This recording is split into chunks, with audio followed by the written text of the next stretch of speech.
Good morning, good afternoon, good evening, wherever you are today. I thought I'd do a little video on one of my favourite tools that I come to reflect on a lot in the coaching and leadership development work that I do, and also in my own growth journey. I've written about it before, so I'm going to try and link this video to the post so you can go and look at the full detail, but obviously not everyone loves writing and reading, so I'm going to try and do a little very analog demonstration today.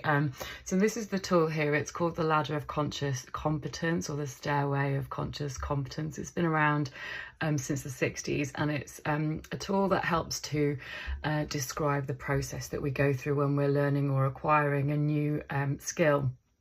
And so I'm just going to talk you through each of the steps and why I find it so helpful to kind of assess where, you know, I might be or where some of my clients might be on their respective journey. So let's start with, this step down here. So the point really is that as humans, we tend to rely on the qualities or gifts or kind of skills that come naturally to us. So we either work in roles or are kind of drawn to professions, but even in our kind of outside of work life, so, you know, sports, hobbies, you know, interests, other pursuits, we tend to lean into the things that come naturally to us, that we tend to find easier, or maybe that we excel at compared to, you know, other people.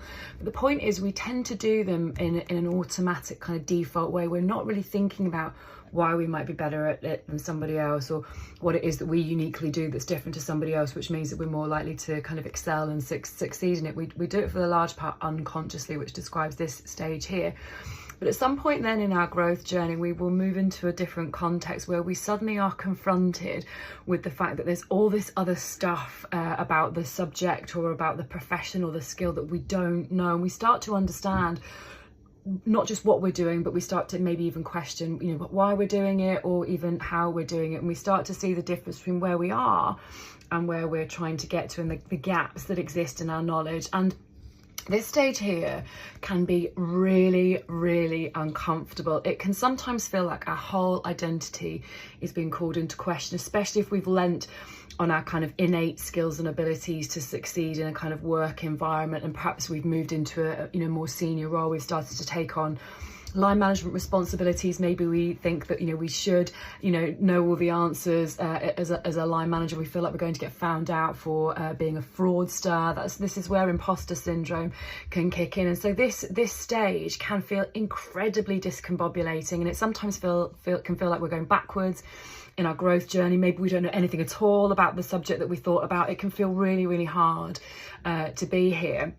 And one of the reasons why I like this ladder, and why, you know, particularly like the fact that it's kind of illustrated in this way, is that what can sometimes feel like we're going backwards, or that maybe we actually don't know anything at all, and it can feel really negative, is actually a necessary step forwards in our growth journey. And as humans, we are kind of conditioned, not in a kind of conspiracy theory way, but we're kind of conditioned and taught to judge and shame our negative emotions. So if we're feeling sad, we tend to think, you know, why am I feeling sad? What's wrong with me? I should be feeling happier. If we're feeling anxious, again, we berate ourselves for feeling anxious. We think there must be something, you know, kind of uniquely wrong with us. It's the same when we find things difficult. It's the same when we start to kind of struggle in a subject, particularly if it's something that we thought came naturally to us. We start to then think maybe it's not for us. Maybe there's something wrong with me because I don't know how to do it. If I'm finding this so hard, I must not be very good at it. So we start to judge ourselves. That just kind of exacerbates this sense of discomfort that we feel at this stage. But of course, as you can see, there's a step beyond, which is this step here, where we start to acquire new knowledge, new insight, new skills, new abilities in relation to, you know, the topic or the skill or the profession, you know, at hand. So we start to actively kind of learn and develop these new skills or abilities, so that we're able to start to integrate them. But of course, this takes real conscious effort. So if anyone's been in a situation where they've maybe been studying for something, they're learning a new topic, maybe learning a new skill, you know, learning to drive is a really good example. When we first, you know, sit behind the steering wheel and we don't know what ending the pedals are, we make mistakes. We might hit the wrong pedal, we might put the car in the wrong gear. If we drive a car with gears, you know, we're trying to master how to move the vehicle, as well as then paying attention to what's going on in our physical surroundings. So we're using lots of brain power. We can feel really tired. We also can feel like we're never going to get it. We might make mistakes. We might feel like we look a bit stupid when we're trying to learn, and that we should automatically know how to do it. So again, this stage can also be really uncomfortable and also can require a lot of effort.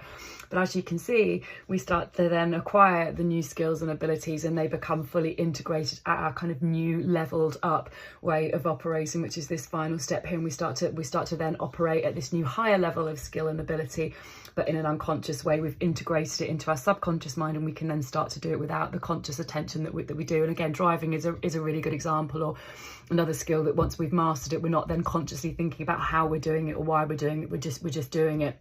And so we use less energy. So I wanted to talk through that because it's such a helpful tool in the context of skills development, leadership development, but also personal growth as well. So I invite you to have a look at it and think, where might you be? Which step might you be on in a particular context or a skill that you're learning right now?